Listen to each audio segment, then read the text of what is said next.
In the 1930s, President Franklin Delano Roosevelt addressed the nation through a series of radio broadcasts known as the Fireside Chats. His aim was to reassure the common man that our society would recover from its troubled times. But we're far from 1930, and I deal with a different kind of fire. For a new era of worldly frustration, we offer a fresh conversation. I'm Greg Carlwood, and these are the Higher Side Chats. Holy hell, Higher Side Chatters, how the heck are you? What a wonderful day it is. Smoking a little smoke, drinking a little drink here in sunny San Diego. I'm Greg Carlwood, and today we got a great show with Ken Gerhard, talking all things flying humanoids, winged creature sightings, the Tengu, the Teratorns, even Leonardo da Vinci. But before we dive in, a lot of you have asked, what is up with Conspiracy HQ? Why did it suddenly close? And honestly, I'm as confused as a lot of you people. We spent months planning and having meetings and working everything out where we were going to have a great team all working together. And on the day of launch, the partner who owned the domain and did a lot of the web work decided to change the business model, which really sucked. And some people in the group were really depending on this plan to work. And after changing the rules in the middle of the game, 2 days later, he shut down the whole website, put it under someone else's control, locked us out, deleted his Facebook account, and has disappeared, really. I don't get it. I've heard 3 conflicting stories as to why. Honestly, I wish him the best. No ill will, and I do wish it would have been handled differently, but no hard feelings. I just have to move forward for myself, which brings me to some of the changes here at THC. You know, I took this leap from the corporate world to pursue the one passion I think I'm pretty good at, and it's been great, and support has been amazing, and these money bombs are hitting record numbers and bringing me in $800 a month or so, and I'm giving out $800 a month or so, and that's great, but it really isn't enough to live on, and savings are going fast, and I'm almost 30. I'm living on a wing and a prayer, and my girlfriend and I, we want to move on with the next stages of life. I don't have any insurance. I don't know how much I'm going to have next month. All these things are kind of difficult and super stressful, and as much as I don't want to go this route, I hope I've done enough so far to show the people that I'm a guy of integrity. But we are going to keep the money bomb going. It's been amazing. Other shows are duplicating it. Journalists are writing articles about the creativity of the model, and I would not get rid of that. And THC has also traditionally been an hour-long show, except for a few exceptions, and it's been free. Again, nothing is going to change there. We are still doing everything the same, but starting August 1st, I'm going to be recording 2-hour interviews with every guest, and the second hour will be considered the Plus show and will be available for a $5 monthly subscription. I know I am not super psyched either, but if I want to keep doing this, this is how it's got to happen. I've talked to a lot of other podcasters in the field. We are all figuring this out as we go. It is a new sector of the economy, and this just seems to be the way it works. And it's how it's got to happen. And I hope the people value the show enough for it to be worth one latte a month or $1 an episode. I think it's the cheapest subscription in the field. I mean, Red Ice is $8 US. Mysterious Universe is $9.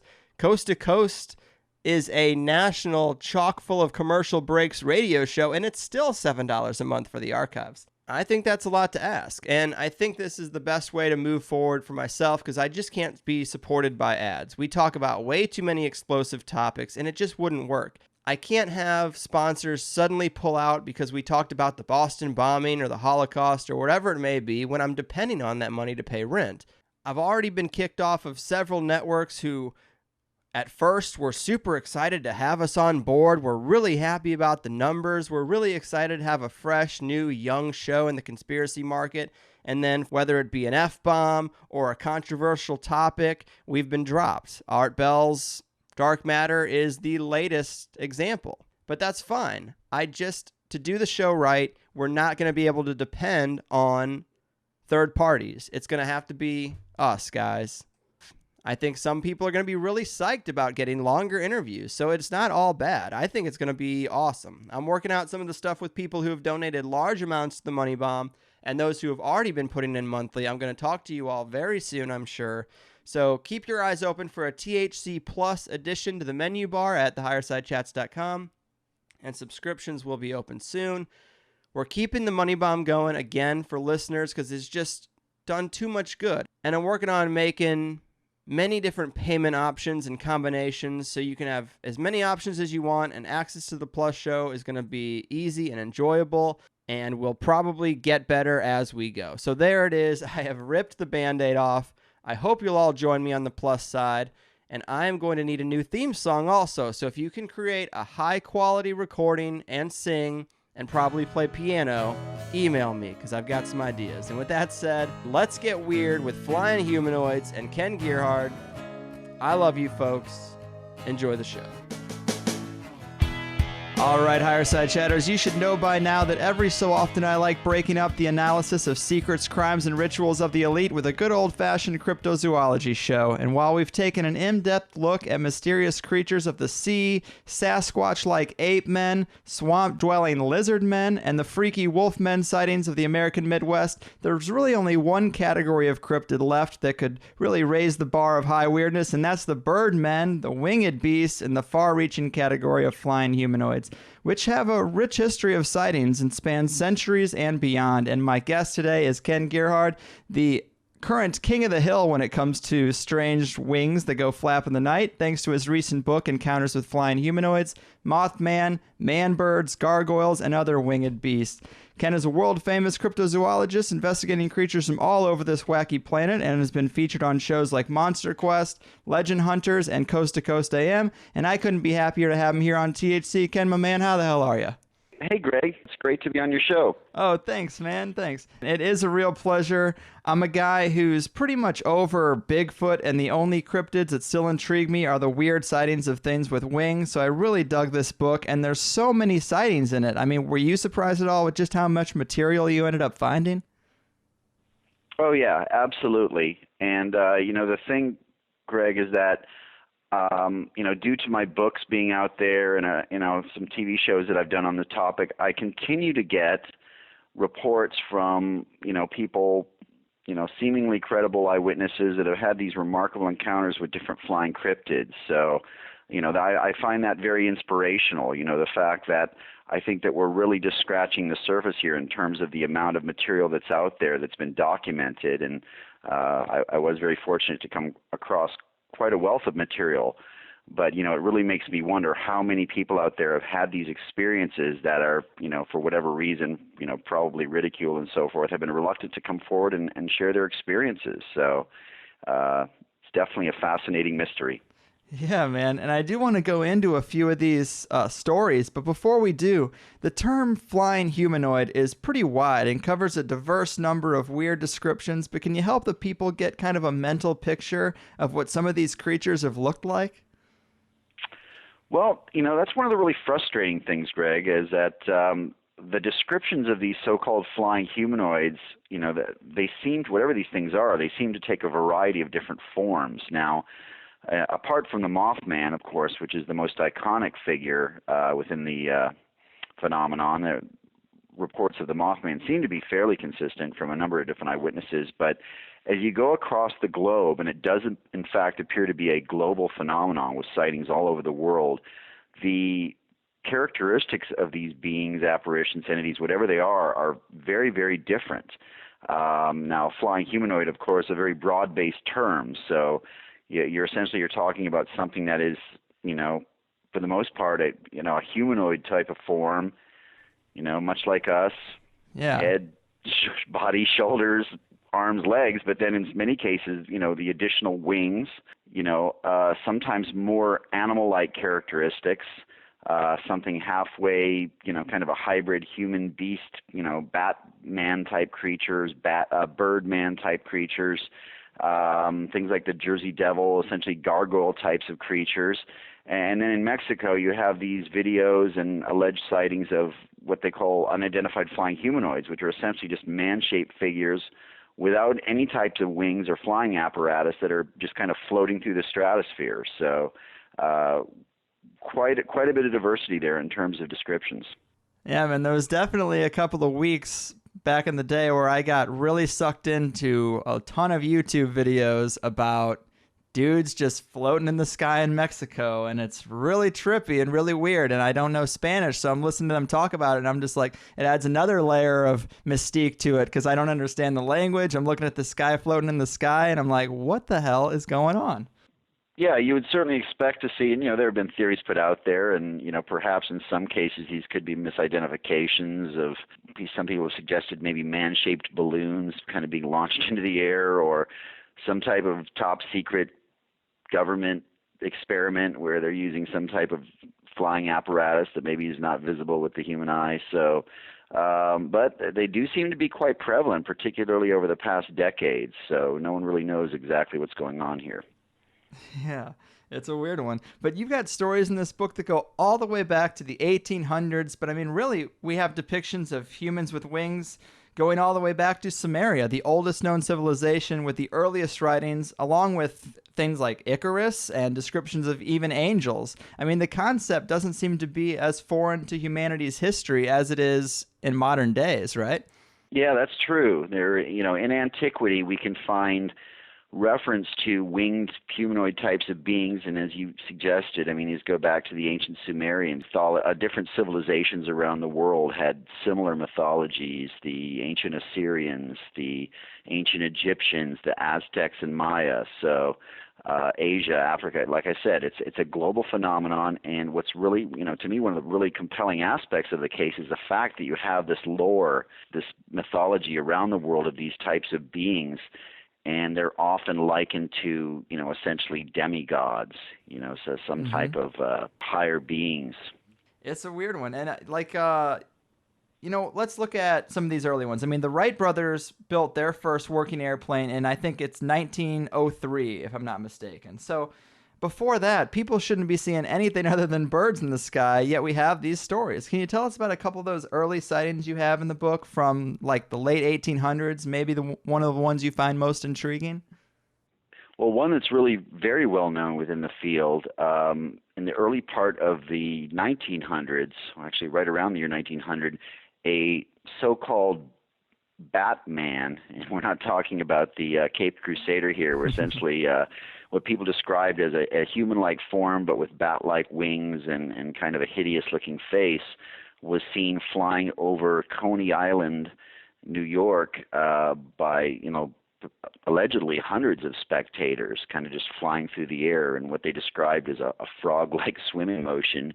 The same being was apparently seen a year earlier flying over Brooklyn by another gentleman. And so, this is based on articles that were published in the New York Times over a century ago. In the 1800s, there were things like Spring-Heel Jack, not a traditional flying humanoid in the sense that he wasn't really flying, but he, as his name would indicate, he was said to bound effortlessly through the air, impervious to gravity. And this strange being was cited by many people in the suburbs in and around London, England, back in the 1830s, late 1830s, and throughout the 19th century. There's also a case I talk about in the book, the Valkyrie Voltania, and this is a small town in northern Spain where this, what was described as a woman with white flowing robes, was seen kind of soaring through the air against the wind by a number of people. And some people even reported that they could hear this angelic singing voice or sound as she flew overhead. Those are just a few of the cases that have at least been documented and received a lot of notoriety. Very weird, very diverse. And I really like the Spring-Heel Jack one. It just sounded like some crazy scientist who made some weird invention. And, a lot of those early stories, there's a couple of them in the book that seem to involve people with weird suits and mechanical-like wings, which makes me wonder if people weren't experimenting with flying in secret way back earlier than before we know. Well, we certainly can't rule that out. And, in the book I discuss, Leonardo da Vinci, who, of course, was a fabulous inventor and, as well as being an artist, kind of a visionary. And he spent a great deal of his time apparently trying to construct artificial wings that could be strapped to his body so that he could fly through the air. And no one really knows if he was ever successful or not. We assume he was not but Right. we're talking about the 1600s there. So I mean, the concept, the notion that humans have been trying to devise artificial wings or flying contraptions goes back centuries. So who knows? Maybe some of these people were successful. Yeah, man, and I like that you brought up Da Vinci because I've heard this mystery before, and you allude to it in the book. You kind of touch on it, but he has that painting, aerial view of a landscape, and the painting is so accurate. It looks like something off Google Maps, and it makes you wonder if he ever might have gotten airborne and not really told anyone about it.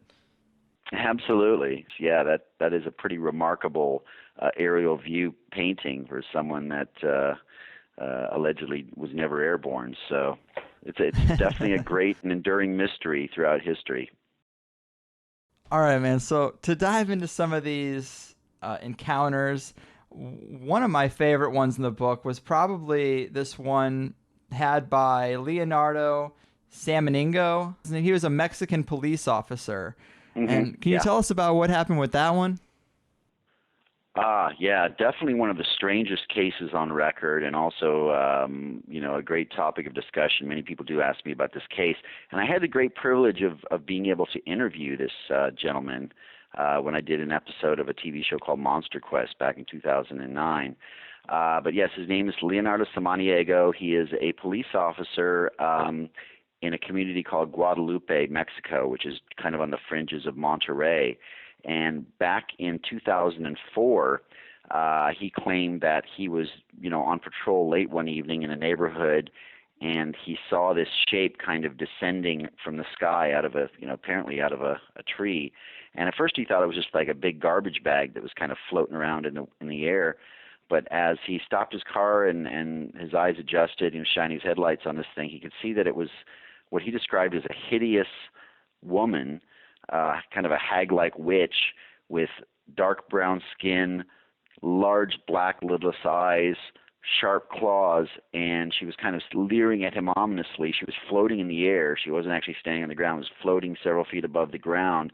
And he said that she was wearing this black kind of hooded cloak, and pretty creepy. And he was obviously freaked out, as we will probably all be, and began to back his police car out of there while calling for backup. Well, he was kind of looking behind him as he was backing up. When he turned back around and faced forward, this apparition had shot through the air at his patrol car at an unbelievable speed and landed on the hood of his car and was actually clawing at him through his windshield.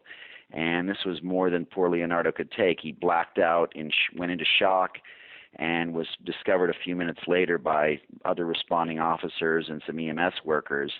Now, Leonardo was taken to the hospital and was evaluated for, psychological problems. He was tested for substances, and he got a clean bill of health.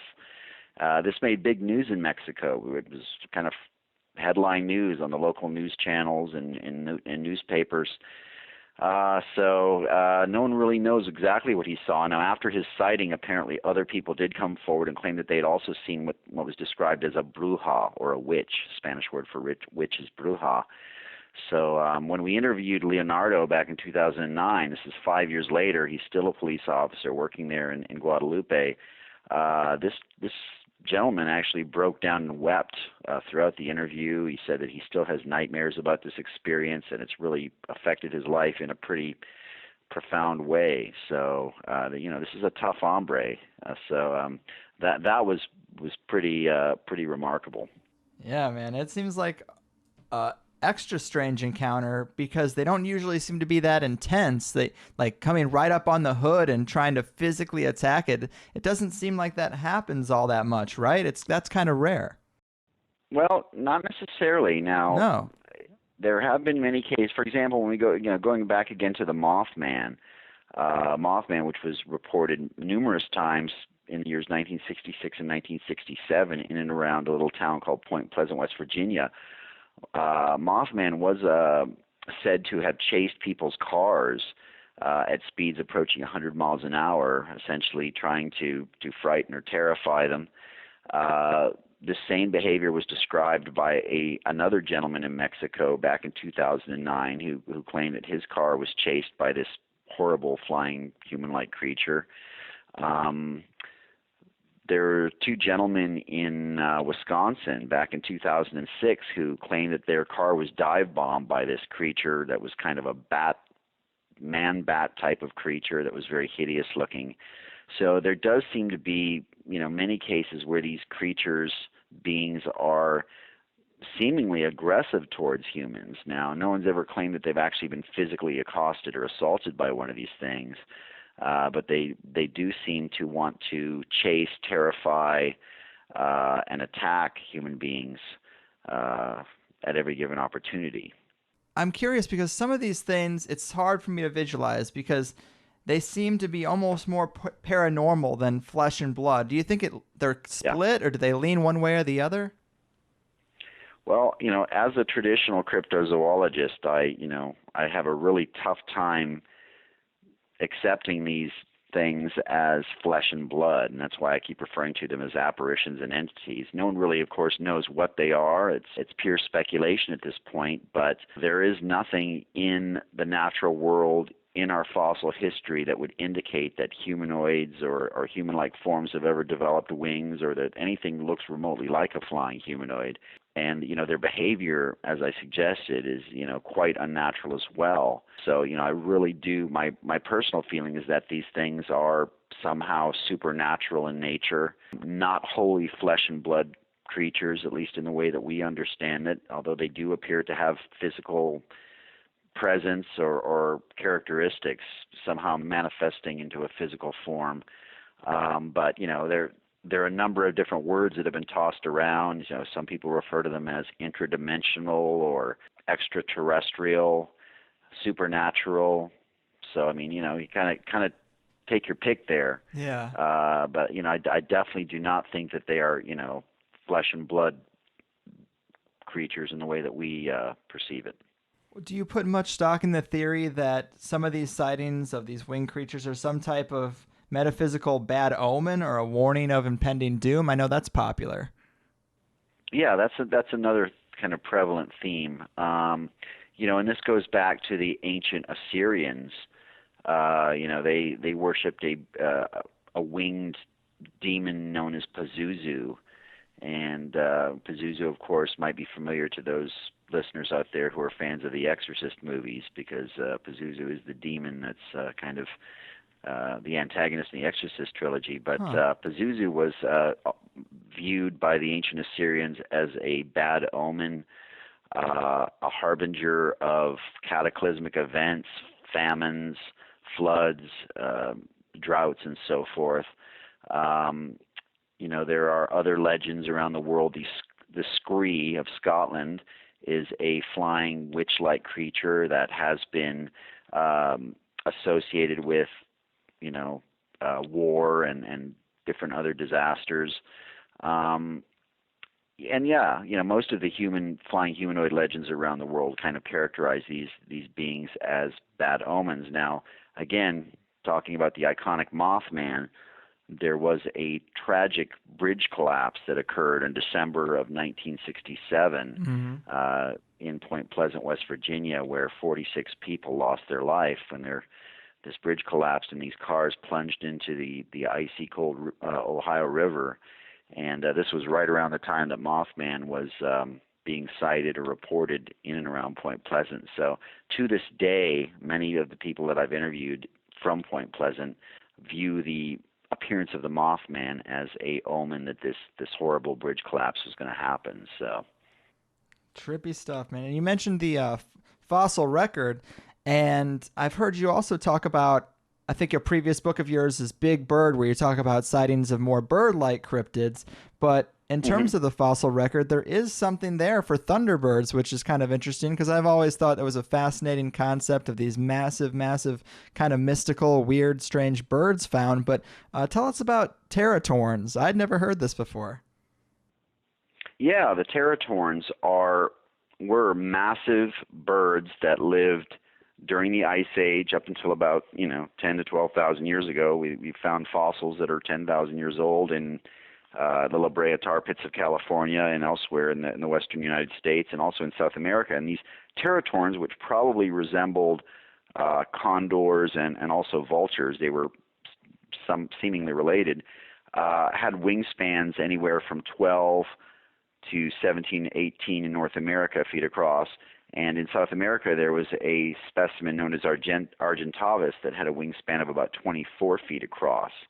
So essentially airplane-sized birds from the raptor family. So they did exist, we know from the fossil history, at one time. And these descriptions very much match with modern descriptions of so-called Thunderbirds. Thunderbird is a name that's sort of borrowed from Native American mythology. Many different indigenous tribes around North America speak of these so-called Thunderbirds, which were so big that they could block out the sun when they flew overhead, and they are often associated with storm fronts, hence the name Thunderbirds. So, very compelling evidence there that if these Thunderbirds do exist, and I've actually documented and collected many, many modern sightings of these Thunderbirds all over North America, that they are perhaps related to the Teratorns. It wouldn't be the first time, Greg, that a fossil form has essentially sprung to life, that has been discovered in some remote corner of the planet. Something that we assumed has been extinct for thousands or millions of years has been discovered alive and well. So that is a possibility. Yeah. And in that same vein, I know there's a lot of sightings also in that Big Bird book about modern day pterodactyls in Texas, of all places. What's up with that? I mean, are there any good stories there? Oh, yeah. And when I mentioned the Thunderbirds, I should have also explained that I do receive pretty much an equal number of reports of the traditional Thunderbirds, which again are described as giant feathered black birds, very similar, with a hooked beak, very similar to an eagle or a vulture. Mm-hmm. But an equal number of people have reported to me that they've seen something quite different, that they also refer to as Thunderbirds, even though they're not birds at all. They seem to be related to the, as you mentioned, the pterosaurs, which were enormous, in many cases, enormous flying reptiles that were contemporary with the dinosaurs, and we're very familiar with them from fossils that have been found. But these were, basically giant flying reptiles with bat-like wings, presumably leathery skin. Of course, the pterodactyls, which are very familiar to most listeners because of their appearance in movies like Jurassic Park and so forth, had a large head-like or large crest on the back of their head. But many people have reported to me that they've seen these living pterosaurs throughout North America and elsewhere. Now that's really even more of a mystery because, as I mentioned, these things have presumably been extinct for 65 million years, and there's no trace of them in the fossil history within the past 65 million years. So a little bit more hard to believe that something like that could survive that span of time, as opposed to the Teratorns, which lived only 10,000 years ago, which is really only a blink of an eye in geologic time. But I do get equal numbers of both kinds of flying cryptids. It would be so awesome to find out that pterodactyls had survived in some remote island or some kind of crazy place. But if for some weird reason they were still around in small numbers, I mean, that would it could explain some of those weird Batman-like sightings of the 1800s, because they might not have been as familiar, and they do have kind of long legs, if I remember correctly, but weird. Yeah, they have some characteristics that could be described as similar to a bat, perhaps, which would again be likened to a primate or a human. But moreover, I mean, I think if pterodactyls had survived, it would explain the legends of flying dragons and dragon-like creatures all over the world for centuries, because they look pretty much as close to our interpretation of a dragon, say from the Hobbit movies, than anything else that we can really think of. Now, True. You mentioned remote corners of the planet. There have been accounts of these living pterodactyls from places like Africa, Central Africa, and also from Papua New Guinea, which are, very, very remote and unexplored wilderness areas. So, I mean, I guess that is perhaps a little bit easier to believe than, say, the reports that I've collected from places like Georgia and Oregon. But, as a cryptozoologist, I try to remain as open-minded as possible. And certainly, as I mentioned earlier, there have been things that have been discovered out there that scientists were reluctant to accept until we found them in the flesh. So it is a possibility. Absolutely, man. And speaking of Texas, with some of these pterodactyl sightings, this is also where, of course, the Houston Batman is from, which is, I believe, your hometown, right? And I really like that one. There seems to be a lot of witnesses. Yeah, the Houston Batman is another great story, and it was first referenced by in Fortean literature by, of course, the great John Keel, who wrote the Mothman Prophecies book and is kind of the pioneer in flying humanoid research. I've kind of tried to follow in his footsteps. But I lived in Houston, Texas for about 20 years. I was familiar with the story, of course, because I've been reading Keel's book since I was a young boy. But the Houston Batman was allegedly encountered by 3 people back on June 18th of 1953. And this was in an old neighborhood in northern Houston known as the Heights. And according to these people, they were out sitting on their porch one night. It was very hot. It was, obviously during the summer. Anyone that's been to Houston during June knows how hot it can get, even at night. Very humid, and they apparently didn't have an air conditioner. So they were sitting out on their patio, and suddenly they saw this shadowy figure moving through the air. And at first they thought it might be just a large moth that was being silhouetted by the street lights. And as their eyes adjusted to the light, they saw this thing kind of land on the branch of a large pecan tree. And as they watched it, they could make out the figure of what they described as a large man standing about 6.5 feet tall, with bat-like wings attached to his back and shoulders. And what's really weird is that they described him as wearing a paratrooper type of uniform with a helmet, knee-length boots, and a tight-fitting black suit. And he also appeared to be giving off this strange yellowish-gray glow. And for several minutes he kind of rocked back and forth on the branch of this large pecan tree, and then the light began to fade out, and he literally vanished from their sight. And a few minutes later, they also witnessed what they described as a torpedo-shaped object shooting up into the air. So one particular witness, this woman named Hilda Walker, was so freaked out that she went to the local police and filed a report the next morning. And subsequently, the Houston Batman was featured in a newspaper article in the Houston Chronicle newspaper. So that's how we learned about the Houston Batman. There have not been any subsequent reports that I'm aware of, but a pretty chilling tale. Yeah, I mean, what possible explanation could that be? The outfit makes me almost think it's like a secret military experiment, if nothing else. Well, yeah, you would think so, something along those lines. Or, this is 1953, we mustn't forget, was kind of in the middle of the so-called flying saucer wave, where, beginning in 1947, when the name flying saucer was coined right after World War II, and, following the testing of the atomic bomb and the detonation of atomic bombs in Japan, we had these reports of these so-called flying saucers that were, being sighted all over the United States and elsewhere. And understandably, people associate the Houston Batman with kind of a UFO or extraterrestrial origin. But you're right, it could also be some type of covert government experiment or, black ops type situation. Well, on the subject of UFOs, you got a whole chapter on these types of sightings along with UFOs. Is there like a rich history of that? Seeing people alongside crafts, like seeing people that are also coming off the ground alongside these crafts? Well, I wanted to broaden the scope of the book. Mm-hmm. Certainly the people have written at length about Mothman, and there are some other types of flying humanoids out there that are lesser known. But I found throughout the course of my research that there do seem to be many cases of humanoid types of beings that are seen in conjunction with UFOs, and obviously they are, impervious to gravity. They seem to be either floating through the air, flying through the air to the craft, and so forth.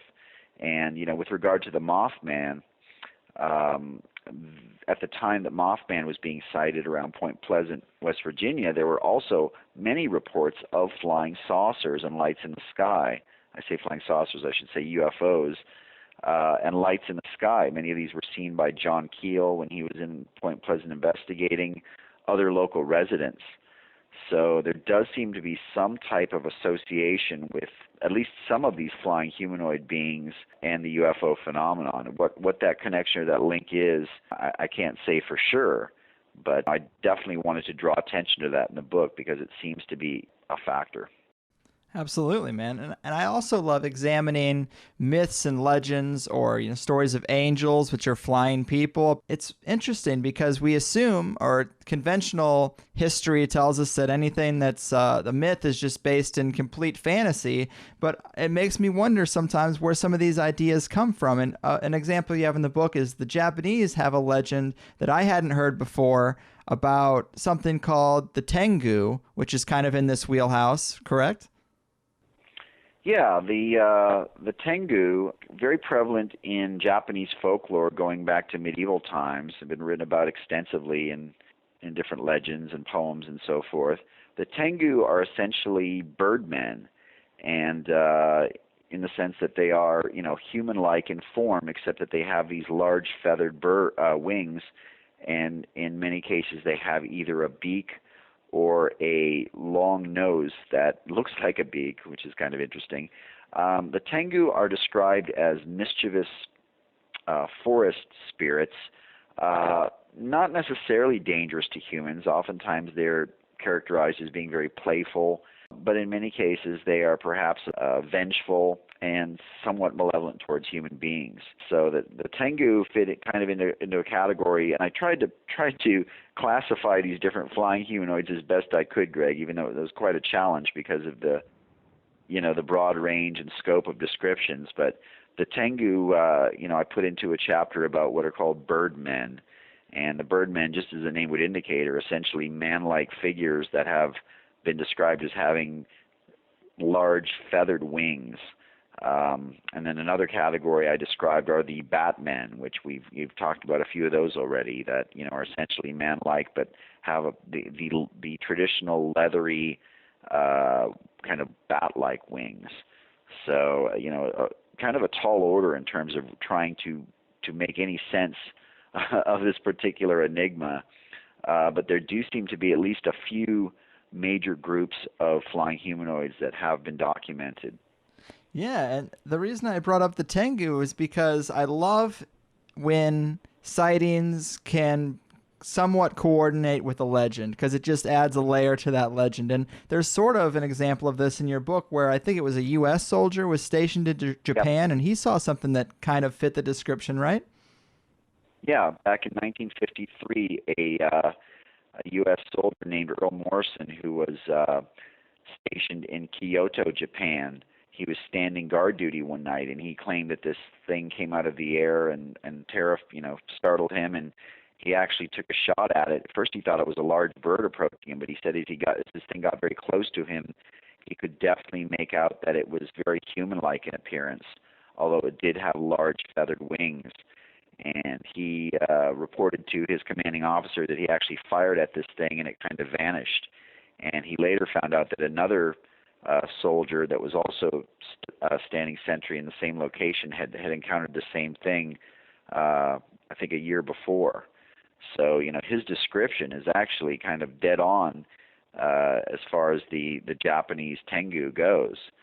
So, essentially you have this kind of, as you suggest, you have this folklore, this mythological creature, and then, suddenly you have a sighting that puts it into a modern context. Yeah. Quite remarkable. And I wonder if there's some ability of the human mind that we don't fully understand to manifest things that we come up with in our imagination, because you see people who are magic practitioners, they talk about conjuring and summoning and evocation, and I wonder if there's not some mechanism that's left unexplored that brings these beings into existence somehow. And it's weird, but it seems like something like that could be a possible explanation. Well, yeah, certainly if you broaden your scope of possibilities, and I think this is something that I mentioned in the concluding chapter of the book. it has been suggested that humans may have the ability, because we certainly know and understand that our minds are far more powerful than we can imagine. And if you buy into, the ability of humans to have, different telepathic abilities and so forth, who's to say that we do not have the ability to manifest these kind of physical constructs from the deep recesses of our mind?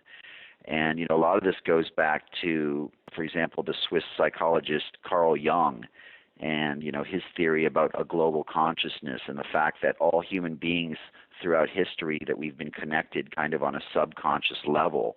And that's why you have these prevalent themes that have recurred throughout history, and a lot of them do relate to our spiritual beliefs and superstitions and folklores and so forth. So that is one possibility, I think, is that we are actually able to, for whatever reason, essentially take these darkest fears from our unconscious minds and project them almost like a hologram onto the fabric of our reality.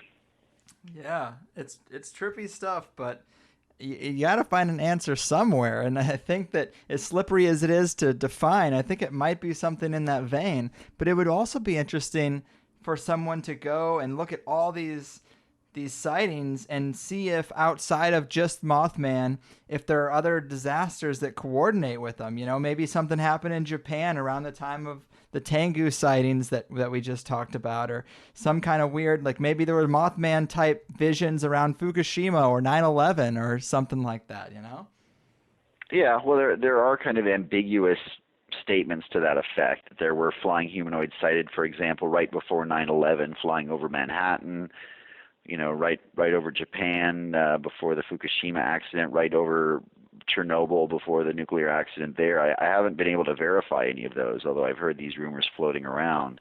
Oh, wow. But, you've got to wonder if this somehow, again, goes back to, the concept of prophecy, and whether these things are somehow, they're omingers, that we somehow summon them, maybe collectively, to warn us, about things, impending disasters and other tragic events. Yeah. Again, it's so hard to even talk about without sounding so silly, but I mean, there's a lot of sightings out there. People are seeing something. And another thing I loved about your book is you have a whole section on modern sightings specifically, which is missing from a lot of cryptid books, because it's great to hear about things people saw in the 1800s or even the 1960s, but I'm kind of more interested in what people are seeing now. I want to know that I have a chance of seeing whatever it is that I'm reading about. And it's kind of been a while since the book came out. Are there any hotbeds of flying humanoids in the States right now? Like if I wanted to go out hoping for a sighting? Well, there are, one of the great benefits of being able to put a book like this out and do interviews like I'm doing with you and appearing on different television shows that deal with the subject is that it does create an environment where people are willing to perhaps come forward and talk about experiences that they've always been reluctant to share. There's an obvious element of ridicule that's associated with these types of claims. But, I do continue to get reports and receive reports on a regular basis. And I always make an attempt to interview these people, and to, certainly there are cases where perhaps people are either delusional or hallucinating or misidentifying what they're seeing, misinterpreting. But I continue to get reports from people, and some of them seem to be quite credible. I mean, these are very sincere people that believe that they've seen these creatures. They obviously have no explanation for what it is they're seeing. So, it's an ongoing phenomenon, and as I said at the outset, I really think that the number of accounts that I write about in the book that are documented are probably only scratching the surface. There must be, in my mind, thousands of encounters that have never come to light because people just simply have not wanted to talk about it and just, don't know where to go with this information. Absolutely. I'd venture to guess the same thing. And you mentioned Mexico a little bit earlier, and Mexico does seem to have just a ton of UFO sightings and flying humanoid sightings recently. I mean, would you say we get more video evidence from Mexico than any other place? It seems that way to me. Well, yeah, and I think that's a fair statement. I've spent a lot of time researching down there for the, not only flying humanoids, but also other mysterious creatures. Mexico is a nation that is really steeped in mystery, and you could make a case that it probably stems back to the great civilizations that developed there. The Maya, Aztec, Zapotec, Olmec, all of these ancient civilizations that many people have sort of linked or connected to the UFO phenomenon, ancient aliens, and so forth, if you believe in that type of thing. But moreover, people in Mexico the culture there seems to be very accepting of mystery and the unexplained, and that's one thing I've found when I've gone down there is, they're very aware and very keen that there are things going on around them that, perhaps here in the United States, we live in a little bit more of a kind of a skeptical culture, and we try to find a comfort in the explainable possibilities, which, I understand that. We like to consider ourselves to be a very advanced culture up here. In Mexico, though, as I mentioned earlier, when a police officer claims he encounters a flying witch, it's not a B-side story that's, kind of smirked at it. It's actually headline news, So, and with regard to the UFO phenomenon, you have a number of really dedicated UFO researchers down in Mexico, sky watchers that spend a considerable amount of time scanning the air and looking for these things. So, I think the fact that they're very proactive and also very open-minded, I think that creates a lot of opportunities for these incidents to come to light. Well, another interesting thread on that line is that some researchers kind of conclude that belief and acceptance and willingness to see these things is almost a requirement for a prerequisite for their appearance, because in the conclusion section of the book, you kind of talk about the possibility that intuition is involved, because a lot of the sightings of Mothman, or a lot of the witnesses of Mothman, seem to be younger women, and people talk about children being more open to it, and especially women. So that kind of maybe allows these things to come into their reality. And if people have a culture of that in Mexico, that would kind of be an explanation for why they're seeing more things. Yeah, that's a great point, Greg. As we get older, for example, we tend to develop filters or boundaries. We define our own reality, and therefore we may not be as perceptive to things that are going on around us, because they simply do not fit neatly into the paradigm of what we want to, how we want to live our lives. When we're very young, we have this great willingness to open ourselves up and to really view the world with these, with a very young and fresh perspective. And, therefore there are a number of accounts of young people, for example, seeing not only these flying humanoids, and I document many cases of that in the book, but also other types of inexplicable phenomenon within the realms of cryptozoology, supernatural, UFOs, and so forth. So that's a great point. I think their willingness in Mexico perhaps to embrace the possibility that some of these things do exist perhaps allow them to, open up their filters and see these things, whereas here in North America, we've kind of set our boundaries, and therefore maybe not as apt to encounter or experience them.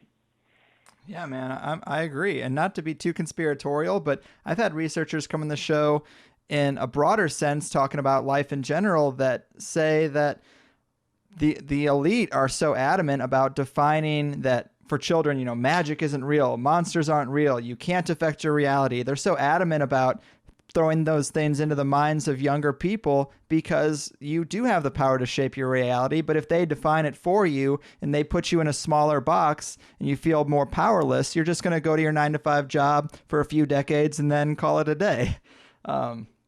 So maybe there is some mechanism there that applies to all areas of life, including weird cryptid sightings.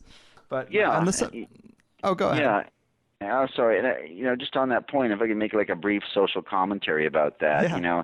It seems that in the day and age we live in now, with the amazing technology and stuff that's available, as I look around, I see everyone around me kind of staring into their mobile devices. They've got a little virtual computer screen in front of their face. So in that sense, I think that we probably are going to be losing touch even more with our environment, our natural environment, and things that are going on around us. As I travel around the world, and I've had the great fortune to travel to 26 different countries on every continent except for Antarctica, countries that are, for the lack of a better word, third world countries, and countries where they are not able to acquire this technology, you see people that essentially are just sitting outside, sitting on their front porch, sitting on a park bench, and just observing the world around them. And that's what people do in some of these other countries. And so I think that's very advantageous for them in terms of being able to really experience life and perhaps experience some of these great mysteries that are occurring around them. So Yeah. I think here in the U.S., I think we're going to, as time goes on and we become more and more dependent on these mobile devices and so forth, that we're going to be missing out on quite a bit. I agree. I mean, on one hand, you can't see what's going on in the sky if you're looking down at your phone, but on the other hand, everybody's got a recording device with them. Mm-hmm. But that's true. On the to talk about Mexico one more time, the chupacabra obviously is a legendary cryptid in that area, in the Southern California area. There's been a few sightings. But I just interviewed Robert Morningstar, who's more of a UFO guy, more of a secret space program guy. But he has a theory that the chupacabra are actually the hunting dogs of the Greys, which is a really, really well-defined and far-out explanation. But do you have any thoughts on what the chupacabra could be? Well, I certainly wouldn't want to second-guess his expertise, because he's very, very knowledgeable in a number of areas. True. But I also have to say that there's almost an anthropomorphic line of thinking that humans tend to do. And that, of course, anthropomorphic means that we tend to shift our experience as human beings onto, other theoretical, shall we say, life forms.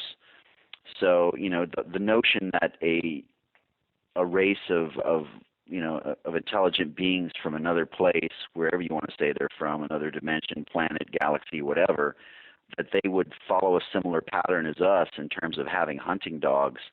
I'm not sure that's, I just feel that that's slightly overthinking the situation.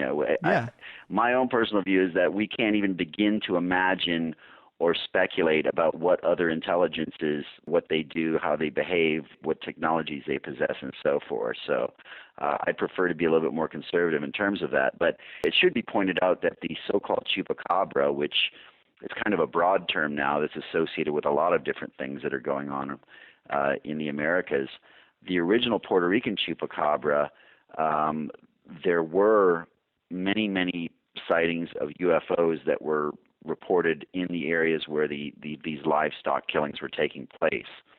So in that sense, there at least appears to be an extraterrestrial connection between some of the chupacabra cases. So I don't think we can rule that out. But I think referring to them as hunting dogs strikes me as perhaps a little bit anthropomorphic. Yeah. I agree with you. I loved hearing about that because, there's got to be some kind of explanation, but I was like, wow, it's one I haven't heard. And, being in this field, when you hear one you haven't heard, lights go off. It's exciting. No, it's I appreciate you sharing that. And again, I don't want to question his expertise because he certainly seems very knowledgeable. But would beings that were able to travel from other dimensions or other galaxies, would they need hunting dogs? Good point. Good point. But, this is sort of an unrelated thing. But before we call it in, I wanted to ask you about your travels. Because you mentioned in the book that you've gotten to visit Peru and Machu Picchu and the Galapagos Islands when you were a kid. And those are areas that I'd like to visit more than probably any other on the planet. So how was it just I'm sure you didn't see any cryptids, but was it great to get to see some of those places?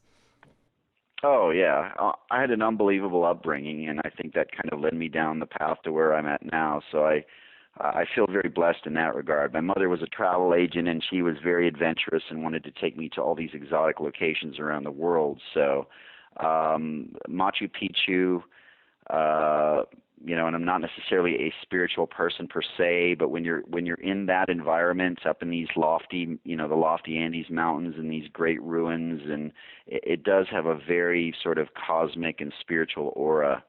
And when you think about this incredible civilization, the Incas, and the wonderful things that they were able to achieve so long ago, I mean, it really makes you wonder how they got this, the inspiration to, not only to build these magnificent ruins, but also some of the other technologies. I mean, they were actually doing brain surgery, things like that. So, I mean, it's pretty remarkable.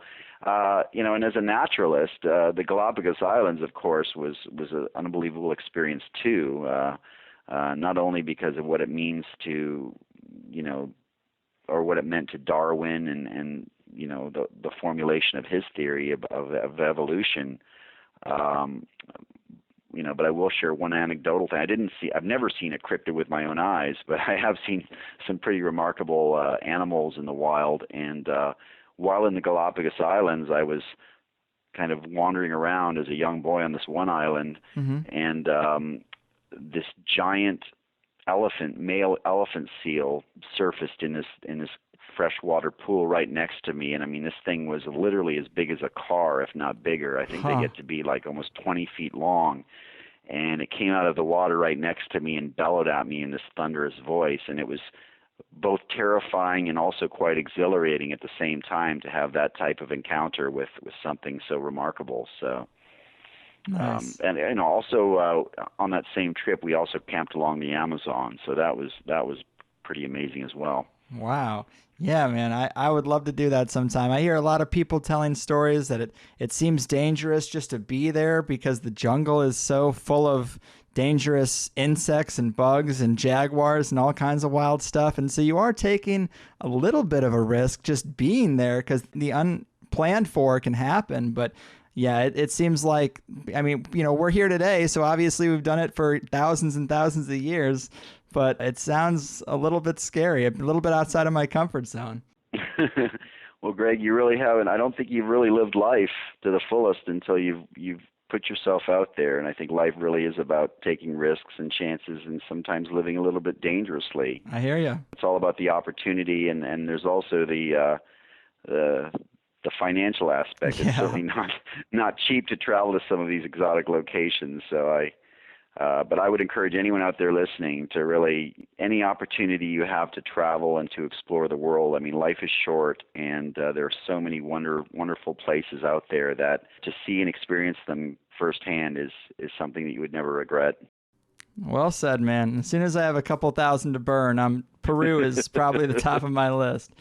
But very cool, Ken. I loved having you here. Always down to hear about some weird stuff going on, and weird creatures and ones with wings are all that much more fascinating. Would you like to tell the people about anything else you got going on, or maybe your website before we go? Well, I have a couple of television appearances that are going to be occurring later this year. One of them pertains to the Mexican chupacabra, who you mentioned earlier.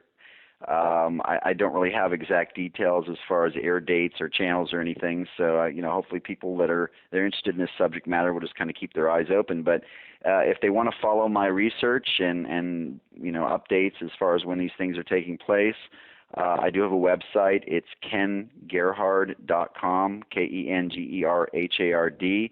I also have a Facebook fan page, and those are probably the best places to go if you want to find out about what's going on in my world.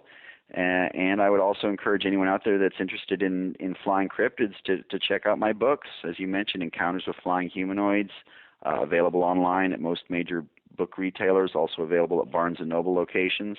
And my first book, Big Bird, Modern Sightings of Flying Monsters, also available and a fascinating read. Awesome, man. Well, thanks again, Ken. It has been a blast. You take care of yourself out there, all right? You too, Greg. Great interview. I had a wonderful time, and hopefully we can do it again real soon. Thanks, man. Of course. Take care.